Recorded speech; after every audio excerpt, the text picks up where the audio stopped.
What is going on, fight fans? So we got two things to talk about quickly. Of course, the Amanda Serrano versus Katie Taylor fight, and also the Mike Tyson versus Jake Paul fight, obviously.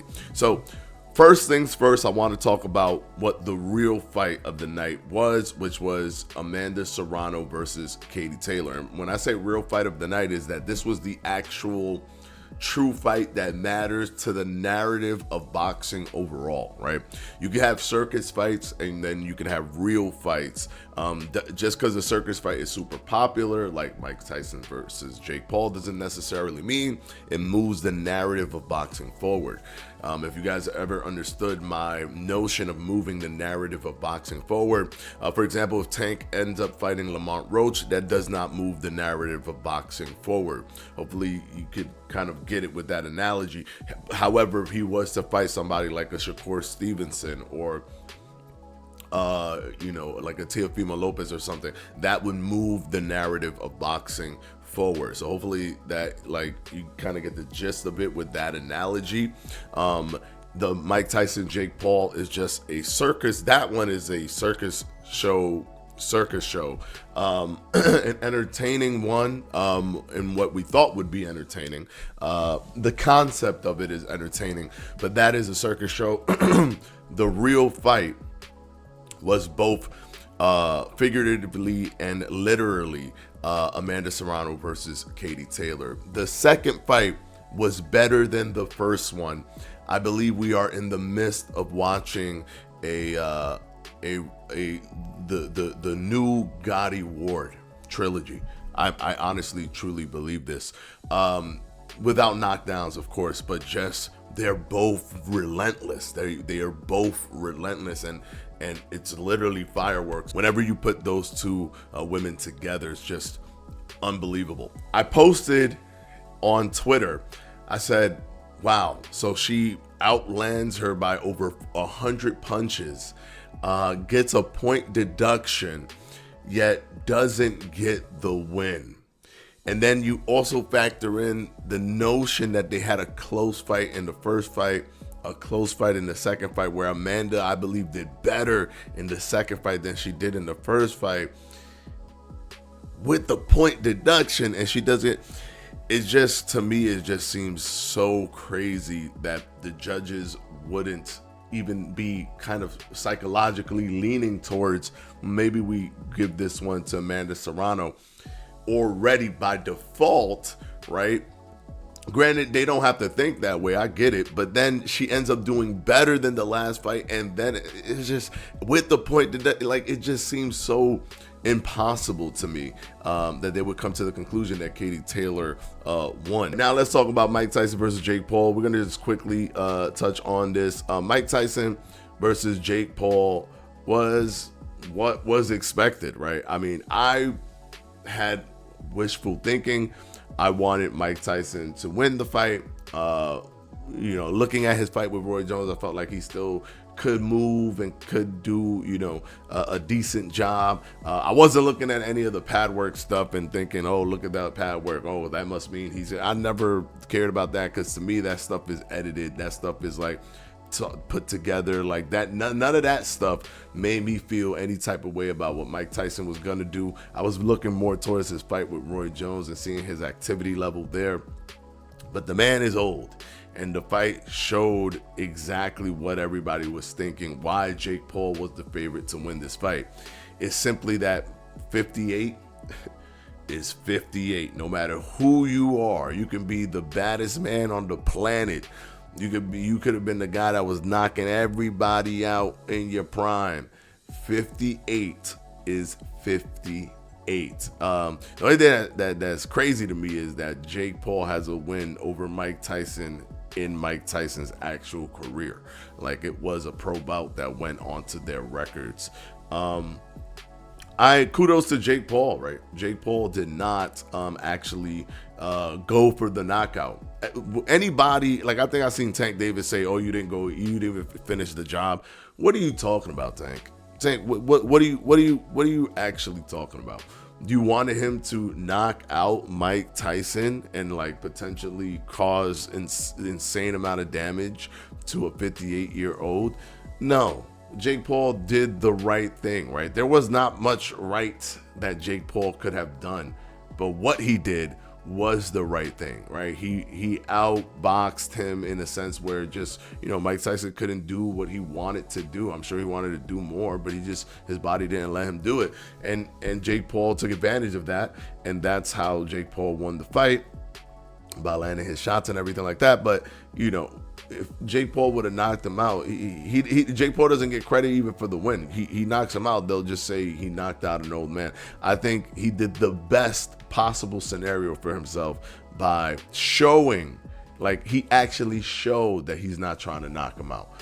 At the end, when there were 10 seconds left, and he started bowing down, put his hands behind his back, bowed down to Mike Tyson. He showed the world, listen, I know y'all probably gonna say, I didn't get him out of there, he's 58 years old, but I don't want to get him out of there. I truly just don't want to.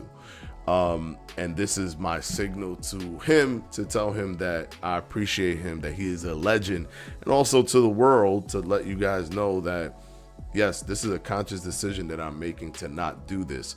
And to me, he gets all the props in the world for that.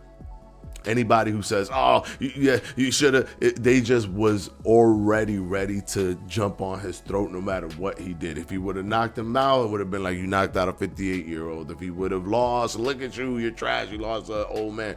Whatever he did, right, they were ready to jump down his throat. He did something they didn't expect by showing appreciation for him and love, and showing that he wasn't going for the knockdown and knockout, and they kind of got like flustered and then still went with their talking point of like, he didn't knock him out or whatever, even though you could clearly see that he didn't want to. So kudos to Jake Paul for doing that, and I think that was an awesome showmanship thing. A lot of people are saying, oh, but they wanted to kill each other. Okay, you guys have to understand how boxing fights are sold. Obviously, they overdo it with the promotion, but that doesn't necessarily mean that the fight isn't real. The promotion is overdone. Yes, the fight, however, is a real fight. That, like, what do you guys think? Like, it's a real fight. It's a real, actual fight. It's just, it literally went like what was expected. An old man couldn't do what he wanted to do, and Jake Paul was able to take advantage. It went as expected. Mike Tyson's old. He doesn't have the feet under him to do what I wanted him to do, right? So, you know, it is what it is, but kudos to him. According to Jake Paul, they did 120 million views, which to me, that makes sense, right? A lot of people were like, or, you know, there's people saying, well, you know, he's just said that. Like, why do you believe that he said that? But when you look at it, it's very possible. It streamed worldwide. Most pay-per-views, most boxing pay-per-views don't even do that. Most boxing events don't do that. But this streamed worldwide at the same exact time. Netflix was struggling to deal with the buffering and all that stuff, because so many people were watching the live stream at the same time. The countdown to the fight was the #1 watched TV show on Netflix 2 days leading into the fight, and was the #1 even after the fight and during the fight, which shows an insane amount of interest for the fight, with the fact that with Netflix, with an insane install base of 282.7 million subscribers. So if you have 282.7 million Netflix subscribed paid subscribers, 120 million, which is not even half of that, could easily have been watching this, especially since it was streamed worldwide. You also have to understand that it is bridging all generations, right? Old and young want to watch this fight. There was no paywall behind this fight at all. If you are already part of that 282.7 million people that are paid subscribers of Netflix, you already can watch the fight. So there was nothing holding you back. And we saw that there was actual interest on the platform for the fight, considering that the Jake Paul versus Mike Tyson countdown 24/7-ish TV show, 3-episode show, documentary show was #1 on Netflix, as evident by your Netflix account. If you look at the #1 show at the time, it was #1 for 3 days or 2 days, 2 or 3 days leading into the fight. Everyone I knew watched it. Like every single person that I knew watched that fight. It is very plausible without a paywall, with all of this hype, the generational bridge between Mike Tyson and Jake Paul, with the young people, the old people, and everyone in between. Mike Tyson is an iconic figure. With a paywall, being super old, Mike Tyson still pulled 1.3 million views, pay-per-views with versus Roy Jones. It's very possible that they did 120 million, making this. And y'all ready for this? Making this fight more than likely the most watched boxing event of all time. That is a crazy thing to think about, but I'm glad all of those people saw Amanda Serrano versus Katie Taylor. Anyways, until the next one, let me know what you guys think down in the comment section about the whole event. I thought it was good. I love the pacing of 4 fights. A lot of people always argue with me. They like the 8-fight stuff that they see from like Riyadh season.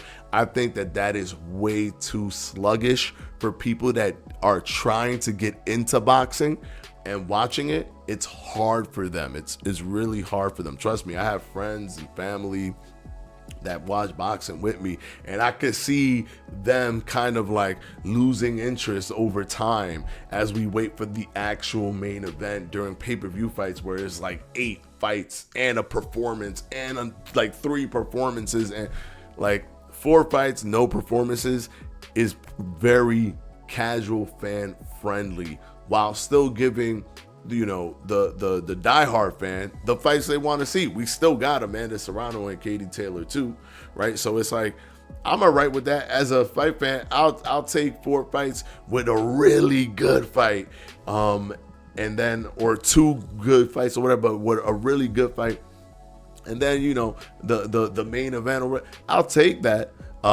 If it allows for more people to get interested in the sport and continue to want to watch it.